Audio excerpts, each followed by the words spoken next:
se lo hemos ido tocando indirectamente.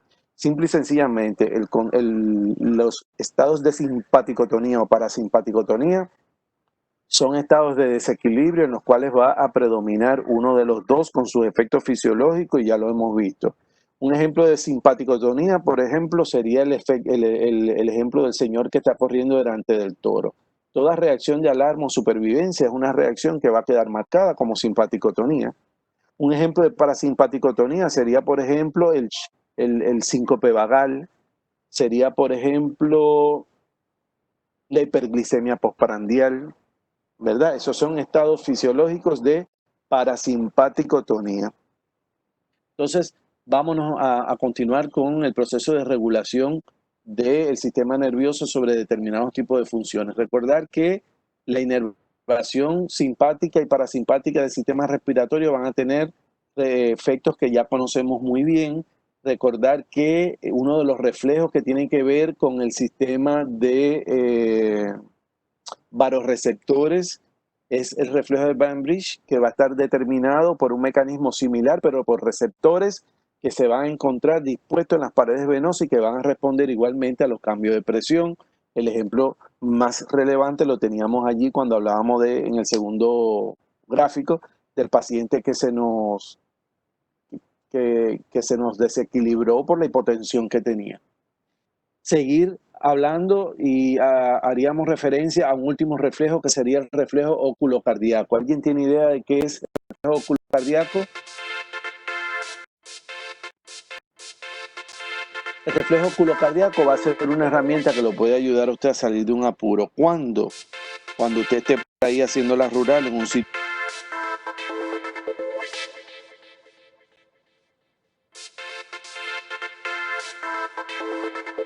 Tiene un paciente que le llega con una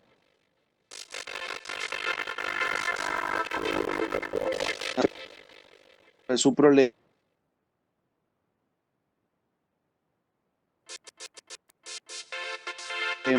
aplicando, no siempre, pero sí puede hacerlo, aplicando en su paciente usa un masaje oculocardíaco. Simple y sencillamente va a masajear los globos oculares y al masajear los globos oculares se va a producir un reflejo de vasodilatación y en consecuencia un inotropo positivo y inotropo, perdón,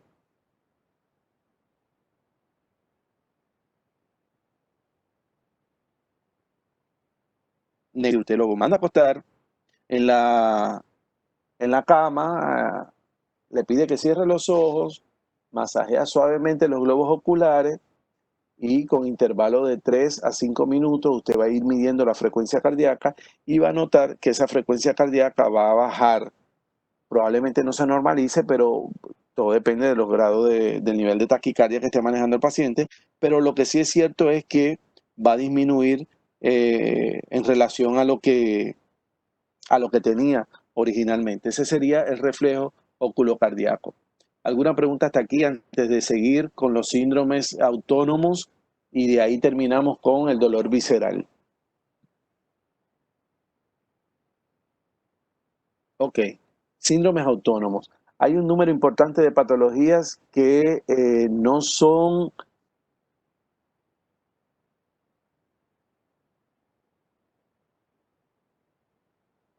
generalmente reconocidas como patologías cuyo componente es de naturaleza autónoma, ¿verdad? Por ejemplo, la diabetes mellitus, la hipertensión arterial, la insuficiencia cardíaca, la insuficiencia renal crónica, la distrofia simpática refleja o síndrome de dolor complejo regional, van a ser patologías que van a girar en torno a elementos autónomos. Vámonos con la más común, la diabetes mellitus. ¿Qué síntomas creen ustedes que puede tener un paciente con diabetes mellitus de naturaleza simpática? Bueno, pues, ¿a alguien se le ocurre?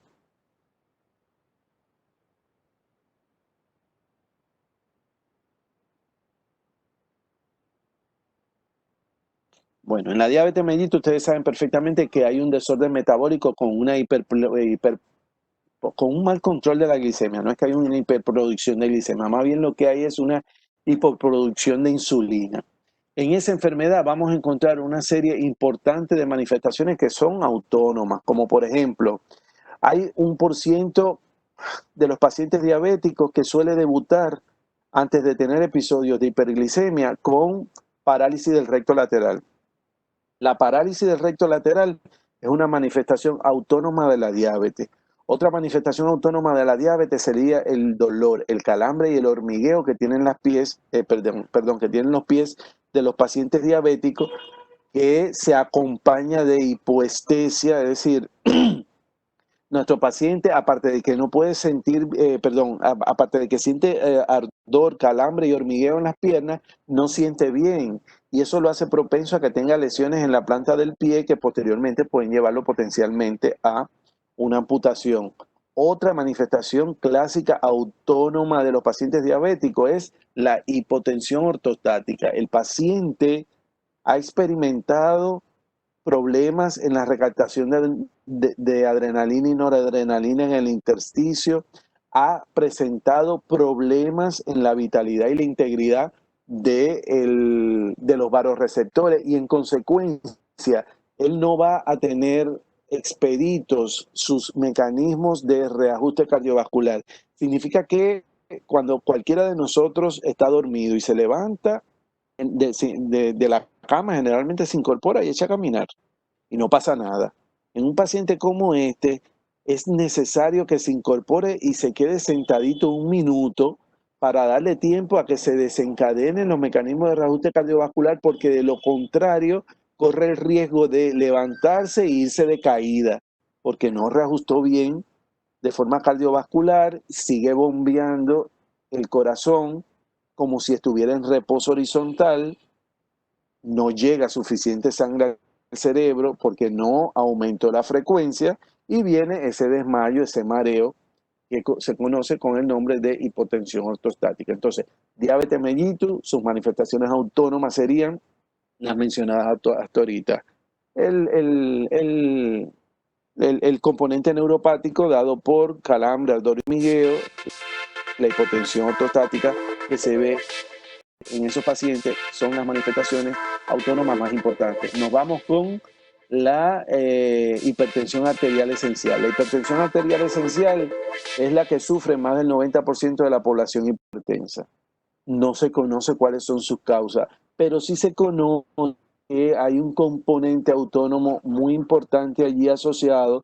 Precisamente por eso, en la primera etapa de tratamiento se le sugiere al paciente, junto con los medicamentos, cambiar hábitos y estilo de vida, practicar deporte, hacer, incorporar, actividades relajantes. ¿Por qué? Porque se sabe que en la mayor parte de los pacientes con hipertensión ortostática hay una hiperproducción de la glándula suprarrenal, que libera grandes cantidades de adrenalina bajo situaciones de tensión. En consecuencia, si usted logra modificar esa conducta autónoma con cambio de hábitos y estilo de vida, probablemente su paciente seguirá siendo un hipertenso, pero probablemente no necesite medicamento todo el tiempo para controlar su presión arterial. Insuficiencia renal crónica sería un mecanismo muy parecido a través del cual se produce la hipertensión arterial. En la insuficiencia renal crónica generalmente encontramos el desequilibrio cardiovascular que afecta tanto al sistema nervioso simpático como parasimpático. Pero parece que la afectación parasimpática en ese caso es precoz y se manifiesta con vaciamiento gástrico poderoso, hay diarrea y constipación. Además de eso, en el caso de los hombres, y de las mujeres, hay hipotensión ortostática, y en el caso de los hombres se encuentra la hipotensión, la disfunción eréctil asociada, la impotencia, ¿verdad? En el caso de los hombres, como una manifestación autónoma de la insuficiencia renal crónica. Por último, vamos a tocar el complejo dolor regional. El complejo dolor regional es un ejemplo vivo de que, si bien es cierto que el sistema nervioso autónomo no se regula desde el punto de vista voluntario, también es cierto que el sistema nervioso autónomo suele expresarse a través del comportamiento del dolor, ¿verdad? Algo parecido sería lo que sucede, por ejemplo, cuando hablamos del síndrome del dolor fantasma, esas personas que le amputan un pie o un brazo y que meses después de amputado empiezan a experimentar dolor en el territorio amputado. Esa es una manifestación autónoma por estimulación del núcleo ventral posterolateral del tálamo por contigüidad a al ganglio hipotalámico al núcleo hipotalámico que inerva al sistema nervioso simpático, y la manifestación principal allí sería el dolor, ¿verdad? El papel que juega ese sistema nervioso generando y manteniendo el dolor es el principal eje de ese síndrome de dolor complejo regional, que van a encontrar ampliamente descrito en el soporte PDF que tienen allí en la literatura. ¿Ya? Avancemos entonces al dolor visceral. Dolor visceral, que es lo que tienen en pantalla, que va a tener características generales. No se origina en todas las vísceras, no siempre es ligado a lesión visceral, es difuso y poco localizado, puede ser referido a otras localizaciones y se acompaña de reflejos motores y autónomos. Hablemos entonces de las vísceras que no duelen y de las vísceras que duelen. Dentro de las vísceras insensibles encontramos el parénquima renal, el parénquima hepático, el parénquima alveolar y el parénquima cerebral. ¿Ya? El parénquima cerebral per se no duele. Precisamente por eso ustedes van a ver por ahí videos de personas que están operándola despierta, ¿verdad? Lo que se anestesió allí, que sí duele, es el tejido epicraneal, el periósteo y sobre todo la dura madre, ¿verdad? Cuando ustedes llegan a neurología y estudien la etiología de la cefalea, se van a dar cuenta de que una de las teorías que trata de explicar el origen de la cefalea es una teoría trigeminal y otra teoría a expensas de los fascículos trigeminales en la dura madre. La dura madre es intensamente dolorosa, pero el parénquima cerebral per se no lo es. Vísceras sensibles, cápsula hepática o cápsula de Gleason, conductos biliares, el estroma bronquial, la pleura parietal, esas son las vísceras que dan dolor. Allí tenemos las causas que siempre van a estar relacionadas con espasmos musculares, distensión de la musculatura, isquemia de la musculatura, inflamación o irritación química de la musculatura visceral. No todas las vísceras son sensibles al dolor, pueden aparecer sin relación directa con lesiones o algunas lesiones viscerales pueden no causar dolor, como por ejemplo la sección de la pared intestinal no da dolor. Usted tiene un paciente que le han dado una puñalada en el abdomen, no experimenta mucho dolor, y el que experimenta es por la lesión del cuchillo en la pared, pero no por la lesión del cuchillo en la pared abdominal, pero no por la sección propia de la pared intestinal. Avancemos. Los reflejos autónomos que acompañan al dolor visceral. Hay dolores tan intensos en el abdomen que pueden acompañarse de la emisión de orina y de la emisión de heces fecales. Esos son reflejos motores autónomos que acompañan al dolor visceral. Ahí tenemos una tabla de oro que hay que aprenderse muy bien, que ya nos es familiar, y está relacionada con los dermatomas en los cuales se produce el dolor en relación a una víscera determinada. Corazón C3, T5, esófago T1, T6, estómago T6, T9, hígado T5, T8, vesícula biliar T8, T9, apéndice T9, T11, intestino delgado T10, L1, colon T7, L1, píloro T5, T9, riñón T11, L2 y el uréter L1, S2. Eso hay que aprenderlo porque ya ustedes saben cómo sale eso en examen. Ahora vamos a ver los sitios en los cuales se produce el dolor referido. El dolor referido tiene un componente embriológico y nos va a describir parte del trayecto embriológico de la víscera en formación. Por ejemplo, el corazón. El corazón, ustedes recuerdan de embriología, de morfofisiología 2, que tiene su origen en la porción baja de la boca embrionaria. Y de ahí, con el crecimiento exponencial del sistema nervioso, él va migrando hacia abajo y por donde quiera que va migrando, va arrastrando inervación. Por eso es que el corazón, en un principio, los procesos isquémicos del corazón dan dolor en la mandíbula, en el cuello, en el hombro, el brazo, hasta que se ubican en el tórax y en el hemitórax izquierdo. Algo similar va a suceder con todas las vísceras que vamos a ver ahorita. Estómago. Da dolor en el territorio cervical, detrás del esternón, hombro derecho, rectos del abdomen, trapecio y vértebras entre la sexta y la novena vértebra dorsal. Ahí tienen la representación con color rojo, tanto de frente como de espalda, de los dolores relacionados con el estómago. Esófago, parte anterior del cuello, en forma de cinturón al final del esternón, alrededor de todo el tórax, entre la espalda y alrededor, y alrededor de todo el tórax. Corazón, lado izquierdo del cuello, hombro y brazo izquierdo detrás del esternón como presión desde atrás, la mandíbula y la región superior de la escápula derecha. Todos esos son los territorios que tuvo en el proceso embrionario el corazón. Pulmones, dolor torácico bien localizado sobre las regiones afectadas, que ustedes lo van a conocer en clínica con el nombre de point de côté o punta de costado. Dolor en el cuello, trapecio derecho, parte superior del abdomen, lado derecho de la espalda. Hígado y vesícula biliar, lado derecho del tórax, hombro derecho, tendinitis general, cefalea del ojo derecho y la frente cuando la afección es del hígado, y cefalea del ojo izquierdo y la nuca cuando la afección es biliar. Dolor en la nuca y la rigidez de la misma con fatiga muscular.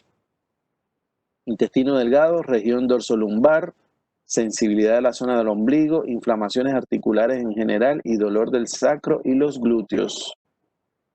Intestino grueso, inflamación articular en general, región dorsolumbar, lumbosacra, sacroiliaca y problemas musculares en la porción posterior de los músculos, perdón, de los músculos. Riñón, región subcostal posterior, intercostales, 12 costillas al ombligo, región lumbar, ingle y cara interna de la rodilla, vejiga, zona lumbosacra, encima del pubis, parte inferior del abdomen, dolor de la pelvis tipo gases. Uréter, ángulo costovertebral, parte inferior del abdomen, inguinal al mismo lado y el tendón de Aquiles. Páncreas, hombro izquierdo, epigastro y parte media inferior de la espalda. Y ahí tenemos la literatura final. Los aspectos relacionados con el dolor visceral son importantes, definitivamente importantes. Hay que aprenderlos muy bien, ¿ok? Preguntas.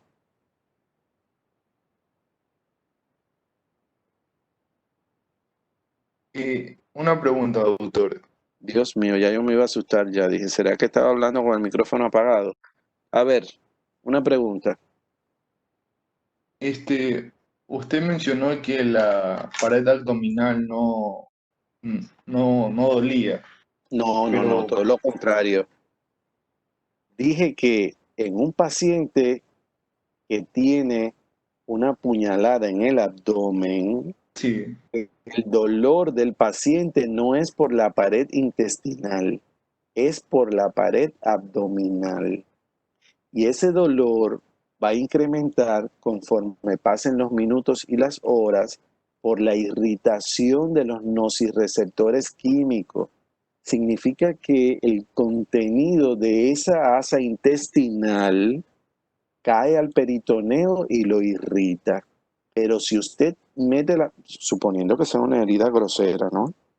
Y usted claro. logre alcanzar, meter sus dedos y tocar el, la pared intestinal, ella no duele. Lo que duele es todo lo demás que tuvieron que atravesar sus dedos para llegar allí, incluyendo pared con peritoneo. Eso sí, es muy doloroso. Entonces, doctor, prácticamente las vísceras no duelen. No O casi todas, el dolor es cuando se distiende. no todas, porque por ejemplo, te habrás dado cuenta que si tú te estás orinando, Claro, cuando te hincha la vejiga y duele. efectivamente y se distiende mucho la pared, vas a tener dolor. Y casualmente tiene que ver un poquito con las generalidades cuando te decía en una de las primeras tablas que no siempre es el resultado de un proceso inflamatorio o nocivo de la pared. Ese es un ejemplo fisiológico en el cual la víscera da dolor, ¿verdad?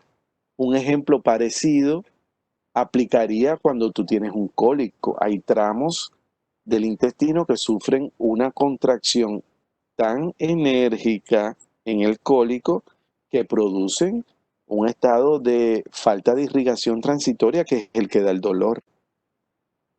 ¿Ok? Sí, doctor, quedó claro. Muy amable. Bien.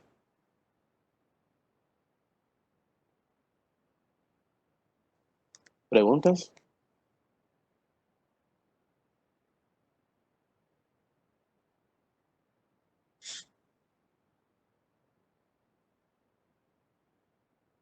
Estamos listos entonces. 11:06. Nos vemos la semana próxima con sus dudas. Recuerden estudiar bien por el capítulo del SNEL, neuroanatomía de Nether. Bueno, tiene allí algunas tablitas y algunas cosas que nos pueden servir y que han sido dichas hoy en clase.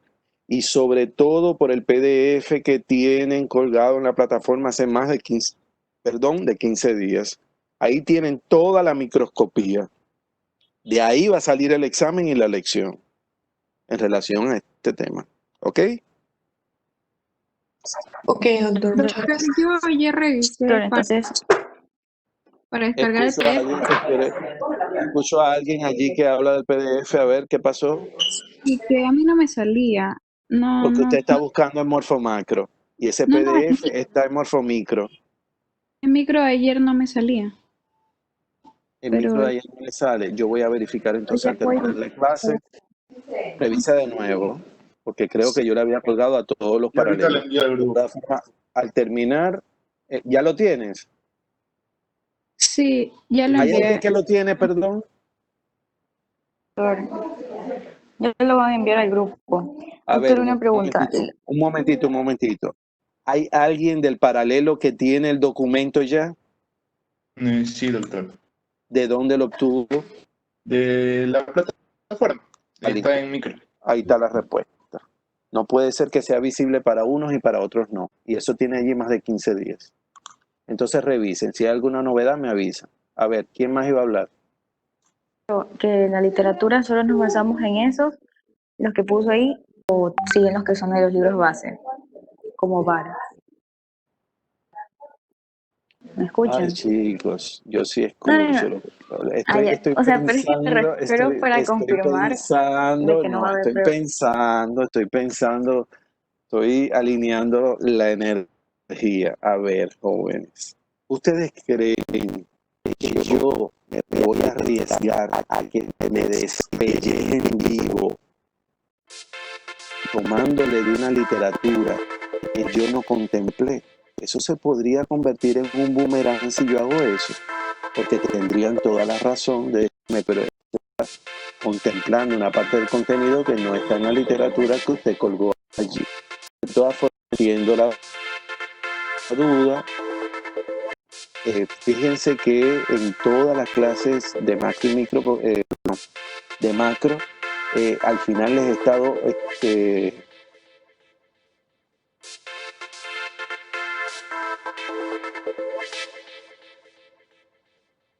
entonces, si alguien quiere irse un poquito por fuera, no hay rollo. Pero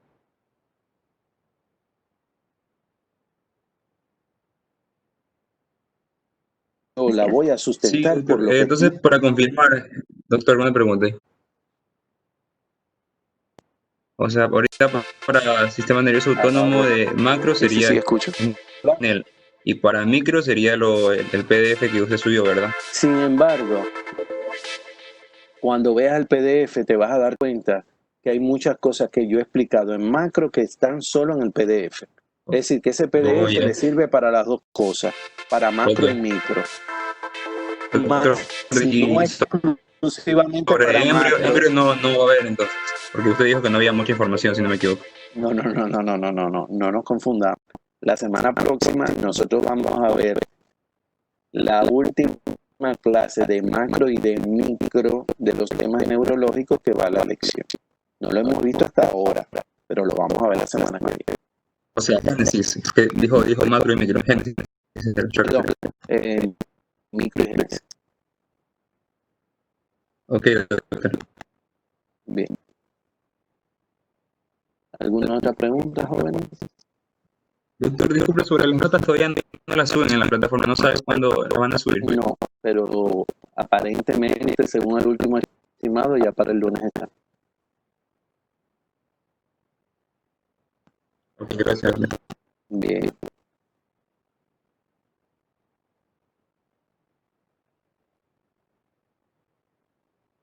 Ok, entonces tengan buena tarde. Digo, buen día. Hasta luego. Igualmente, doctor, gracias. Gracias.